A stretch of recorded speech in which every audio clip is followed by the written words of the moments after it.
11 жылдан кейін әскерден келген жігіт. Шынайы оқиға. Әскерге ел қатарлы аттанған Батыр деген азамат барлығымен қоштасып салтанатты түрде ата-анасының ақ батасын алып, аман-есен ораламын ғой, мемлекет алдындағы борышымды өтеп келейін деп, өзі сынды біршама сарбаздармен бірге әскерге аттанды. Ол осыдан бірнеше жылдар бұрын, яғни 90 жылдары, әскерге басқа мемлекеттерге аттандыратын.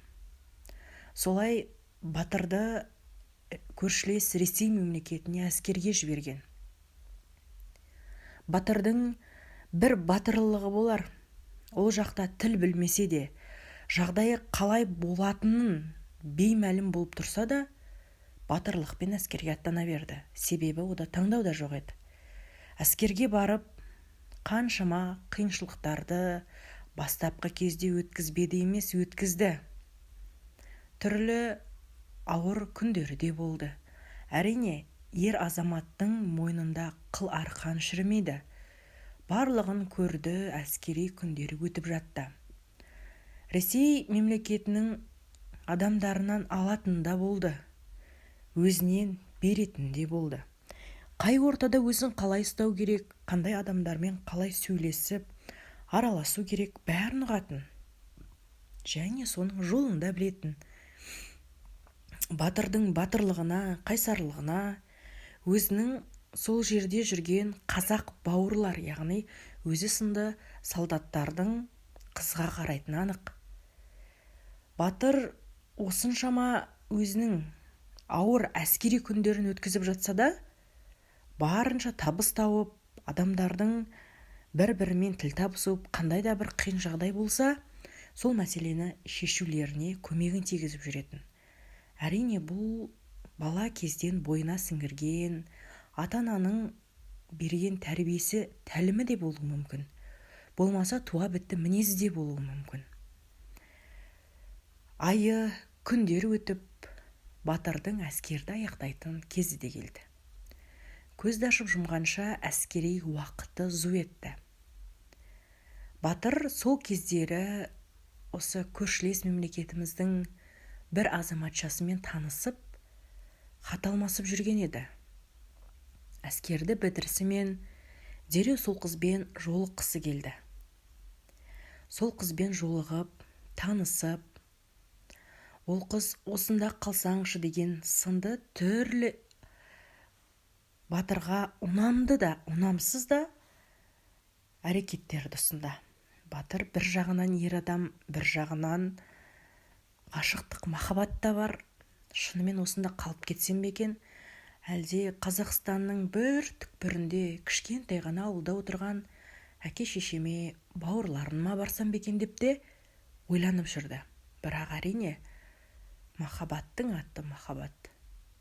Кішкене осы қызбен жақынырақ танысайын, бәлкім өзіме жар етіп Қазақстанға алып кетермін деп ойлайды. Сөйтіп ол сол мемлекеттен пәтер жалдап, сонда қалады. Қызбен бірге бір пәтерде тұрып жатады. Ол қыздың есімі Оксана болды. Оксана мен Батыр біраз нәрсені жоспарлап, жиі армандап жүретін. Батыр солай отбасын, яғни заңды неке болмаса да бір шаңырақта тұрғаннан кейін өзін отбасылымыз деп санайтын. Отбасын асырау үшін жұмыс істеп, қомақты табысты тапқысы келді. Әскерде жүрген кезінде бір ауыз сөз орысша білмеген Батыр қазір орысша өте жақсы сөйлейді. Қызығушылығы болған болу керек, орыс тілін үйрену оған аса қатты қиындық тудырмады. Батыр сол жақтан балықшы болатын жұмыс тапты. Балықпен айналысады. Балық алады, сатады, оның ортасында табысын табады. Сөйтіп, күндері өтіп жатты. Қалай демде 2 жылдың өтіп кеткенін байқамайды қалған. Ата-анасы оның қандай пәтерде, қандай ауданда тұратынын да білмейді. Хат ала алмай қалған. Батыр да өзінің әскер кезінде жіберген хаттарын қалай жібергені, қалай болғаны есінде емес. Тап бір миынан біреу суырып алып тастағандай. Мекен жайларын толық ұмытқан. Тек хатты жазған кезде Қазақстанға деп Қазақстан мемлекетінің аты аталып қала хатты жіберіп жүрді. Ал ол хат ешқашанда ата-анасының қолына тимеген еді. Ауылда оның әкесі, анасы, өзі сынды 5 бауыры және бір қарындасы бар еді. Батыр: мен тірімін ғой, аман-есен жүрмін, әйтеуір бір қайтамын, кішкене жағдай жасап алайын. Мына әйеліммен заңды некені тұрып, ауылға келіндеріңіз деп алып барармын деп, ойында ешбір арамдығы жоқ, күн көрістің қамымен күндері өтіп жатты. Батырды ата-анасы да қатты іздеді, хат жібермеген жерлері жоқ. Бірақ ешбір хатына жауап келмеді. Дәп солай Батырды есігінің қашан қағылып ұлым кірер екен деп сағынышпен әрбір күні санаусыз өтіп жатты. Демде 4 жыл өтіп, Батырдың анасы қатты сырқаттана бастады. 4 күн, 4 апта, 4 ай емес, 4 жыл баласынан хат алмау бұл өте ауыр еді. Және оның отбасы Батырды өлдіге санаған еді. Бірақ ана шіркін жүрегі жібере ма?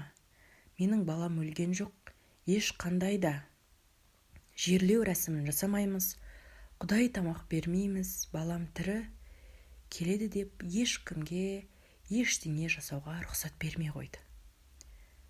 Ананың ішкі сезімі, ішкі әлемі солай деп тұр ғой, себебі баласының тірі екенін біледі. Ал баласы Батыр болса, ойында ешбір арамдығы жоқ, отбасын асырау қамымен күнделікті күн көрсін жасап жүрді. 4 жыл дегенде Батырдың әйелі ұл босанды.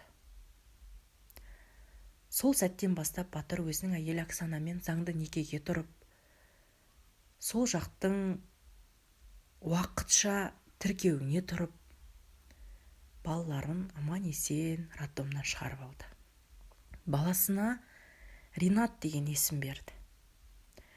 Ол бір жағынан Қазақстанға танымды, таныс есім болғандықтан, бір жағынан орыс қайын жұртына да аса дөрекі естілмесін деген мақсатта Ринат деген есім берді.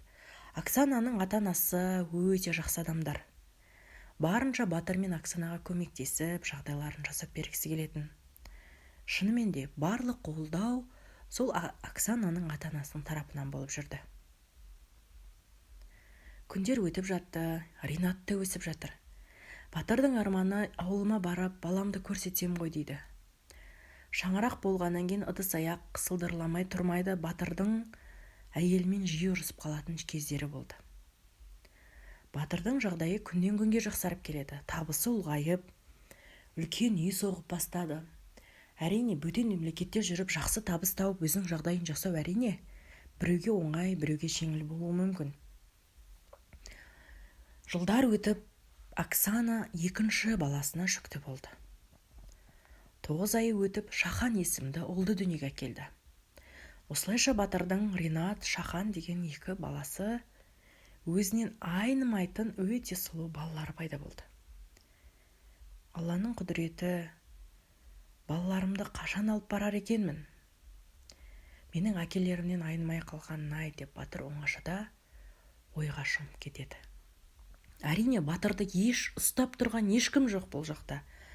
Бірақ өзі қалай бұл жақтан байланып кете алмай жүргенін, бала шағасын қалай әкете алмай жүрген өзі түсінбейді.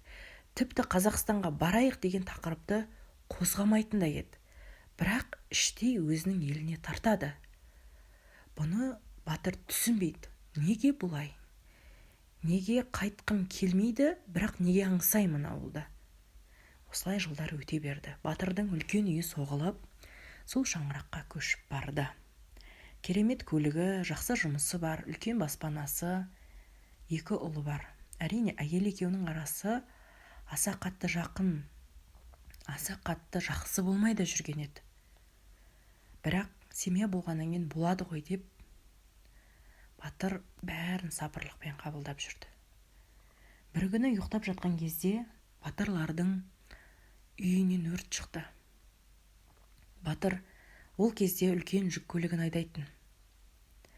Сол апарған тауардың ақшасы үйдің ішінде болды. Алла сақтап, Батыр өзі оянып сол сәтте бала жағасын өртке оранған үйдің арасынан алып шығып үлгерді.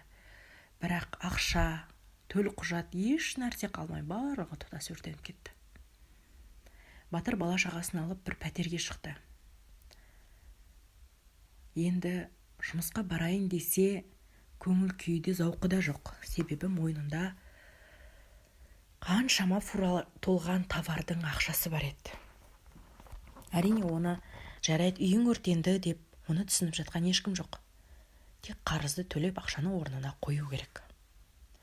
Сол сәттен бастап Батырды барлығы іздей бастады. Қысым көрсетіле бастады. Батыр қашуға бел байлады. Мен бұл ақшадан құтыла алмаймын, тек қана қашып еліме барайын. Бауырларым, ата-анам бәлкім құтқарар деген сондай бір сенімді ойы болды. Күннен күнге Батырға көрсетілетін қысым күшейіп барады. Әрине біздің қазақ бауырларымыз болса, маған түсіністікпен қарап, төлеуіме уақыт берер ме еді. Бірақ бөтен елдің азаматы болғандықтан Батырға аса қатты күш көрсетіле бастады. Батыр бір күні таңға жақын ешкімге айтпастан үстіне ілінген киімімен Ресей мемлекетінің бір қаласынан екінші қаласына солай Қазақстанға қашқын болып жетті.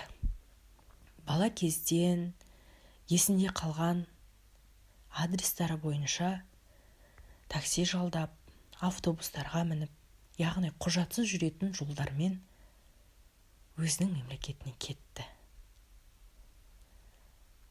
Үйіне келген кезде оның анасы баласын қуана қарсы алды. Қуанғаннан жылады. Бірақ Батырдың ата-анасын көремін деген сағынышы аса қатты байқалмады оларға. Батыр келген кезде Батырдың әкесі қайтыс болған. Денсаулығы жоқ анасы, бауырлары және қарындасы бар. Бауырлары арасында үйленгендер де бар. Кішкентай қарындасы 5-ші сыныпта оқиды. Батыр дереу төл құжатын жасауға кірісті. Себебі ол ауылдың архивында Батыр бәрібір сақталған. Төл құжатын дереу жасап алды. Ешкімге ештеңе білдіртпей, барлық нәрсені сол мемлекетте тастаған болып, өзінің ауылында жұмысқа орналасты. Ауылына келгені де 2 жыл өтіп кетті.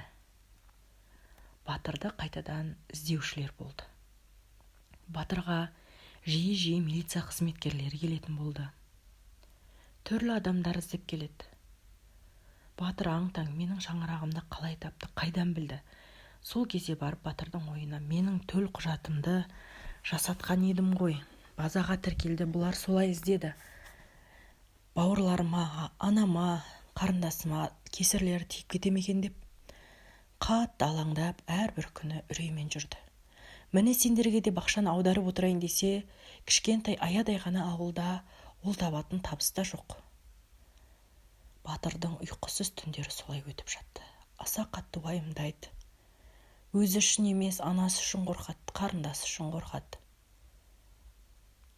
Милициялардың келіп Батырды қорқытуы күшейіп барады. Батыр ешкімге айтпайды. Бірақ милицияның келіп жүргенін байқаған бір бауыры, айтсаңшы, неге бұлар сені іздеп жүр, бәрі тыныштық па дегенде, сол мемлекетте бір төбелес болған еді. Сол төбелесте менің де жүргенімді адамдар көрген екен. Сол бойынша сұрап, сол бойынша ақпараттар іздеп жатыр екен. Менің осында екенімді біліп, запрос тастапты деп қана қысқа қайырған еді. Батырдың қатты қиналып жүрген ешқандай бауыры, анасы да сезген жоқ. Солай күндер өтіп жатты. 2008 жылдың 31 желтоқсаны. Жаңа жылды тойлауға отбасы дайындалып жатқан. Сол сәтте Батырды іздеп, үлкен бір көлікпен 10 шақты милиция қызметкері келді. Оны Батырдың қарындасы байқап қалған. Сол кезде батыр: маған бір күн уақыт беріңдер, ертең өзім барамын деді. Бүгін бауырларыма, анама түсіндіріп айтайын деді. Әрине бұлар қазақ бауырлар ғой. Қандастарын қашанда түсінеді. Олар түсіністікпен қарап, әрине олардың да жұмысы деп қабылдады батыр. Себебі оларға қайта-қайта сигнал келіп жатқаннан кейін менің бар екенімді, менің ұсталғанымды хабарлау керек. Өйткені Ресей мемлекетінде жұмыс жасаған әріптестері батырды ақшаны өртеп жіберді емес, ақшаны алып қашып кетті деген айыппен іздестіріліп жатқан еді. Солай милиция қызметкерлерін қайтарған батыр ата-анасын, анасын, бауырларын, қарындасын әбден құшақтап, оларды жақсы көретінін айтып, сол күні түнде барлық туысқандарын аралап шыққан еді. Ешкім ешқандай арам ойды сезбеді де. Сөйтіп, түн ауа батыр есік алдындағы қораға барып асылып қалған еді. Бұны ертесі көрген бауырлары іштері күйіп қатты жылады. Бауырларына батырдың қандай жағдайда өлгенін, неге осы жағдайға барғаны барлығы беймәлім еді. Бауырларына айтқан жоқ еді батыр. Айтқанда бәлкім құтқарар еді. Бірақ ешкімді қинағысы келмеген батыр барлығын өзінің ішіне салып, о дүниеге кетіп қалды.